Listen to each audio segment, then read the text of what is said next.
ಗುರುದೇವೋ ಮಹೇಶ್ವರ ಗುರು ಸಾಕ್ಷಾತ್ ಪರಬ್ರಹ್ಮ ತಸ್ಮೈ ಶ್ರೀ ಗುರುವೇ ನಮಃ.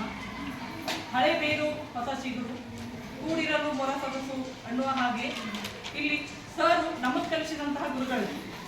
ನಾವು 8, 9, 10ನೇ ತರಗತಿಯಿಂದ ಸರ್ ಕಡೆ ವಿಜ್ಞಾನವನ್ನು ಕಲಿಯೋದಕ್ಕಾಗಿ ನಾನಿವತ್ತು ವಿಜ್ಞಾನ ಶಿಕ್ಷಕಿಯಾಗಿ ನಿಮ್ಮ ಮುಂದೆ ನಿಂತೇನೆ ಅನ್ನೋದಕ್ಕೆ ಅವರಿಗೆ ಕಾರಣ.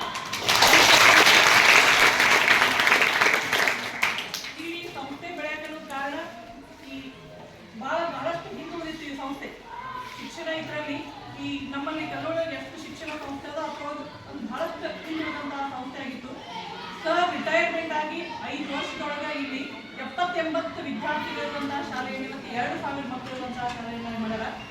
ಈಗ ನಮ್ಮಂತಹ ಯುವಕರು ಎಲ್ಲರೂ ನಾಚುವಂತಹ ಕೆಲಸವನ್ನು ಮಾಡ್ತಾರೆ.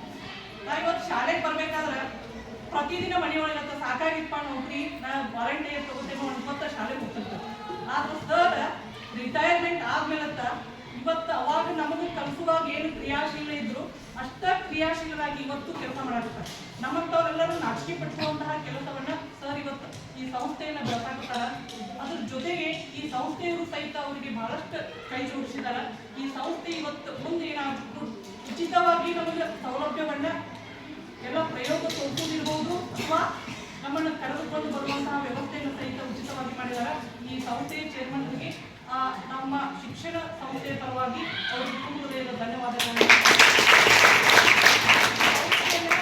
ಇನ್ನು ರಾಜ್ಯ ಮಟ್ಟ ರಾಷ್ಟ್ರ ಮಟ್ಟದಲ್ಲಿ ಸರ್ ಯಾವ ರೀತಿಯಾಗಿ ರಾಜ್ಯ ಮಟ್ಟ ರಾಷ್ಟ್ರ ಮಟ್ಟದಲ್ಲಿ ಪ್ರಶಸ್ತಿಯನ್ನು ಉತ್ತಮ ಶಿಕ್ಷಕ ಅನ್ನುವಂತಹ ಪ್ರಶಸ್ತಿಯನ್ನು ತೆಗೆದುಕೊಂಡಾರ, ಅದೇ ರೀತಿಯಾಗಿ ಈ ಸಂಸ್ಥೆ ಸರ್ಗೆ ಆಡಳಿತಾಧಿಕಾರಿಯಾಗಿ ಸೇವೆ ಸಲ್ಲಿಸುವಂತಹ ಈ ಸಂಸ್ಥೆ ರಾಜ್ಯ ಮಟ್ಟ ರಾಷ್ಟ್ರ ಮಟ್ಟದಲ್ಲಿ ಇನ್ನೂ ಎಲ್ಲರೂ ಇಲ್ಲಿ ಬಂದು ವೀಕ್ಷಣೆ ಮಾಡುವಂತಹ ಒಂದು ಶಿಕ್ಷಣ ಸಂಸ್ಥೆಯಾಗಿ ಹೊರಹೊಮ್ಮುವಂತಹ ಕೆಲಸವನ್ನು ಸರಿಂದ ಆಗಲಿ ಎನ್ನುವಂತಹ ಆಶೆಯನ್ನ ಈ ಕಲ್ಲೋಳಿಯ ಮಾರುತಿ ದೇವರಲ್ಲಿ ಬೇಡಿಕೊಳ್ಳುತ್ತಾ ಈ ಸಂಸ್ಥೆ ರಾಷ್ಟ್ರ ಮಟ್ಟದಲ್ಲಿ ಬೆಳೆಯುವಂತಹ ಒಂದು ಸಂಸ್ಥೆಯಾಗಿ ಬೆಳೆಯಲಿ ಎನ್ನುವಂತಹ ಆಶೆಯನ್ನು ವ್ಯಕ್ತಪಡಿಸುತ್ತಾ ನನ್ನ ಅಂಶಕ್ಕೆ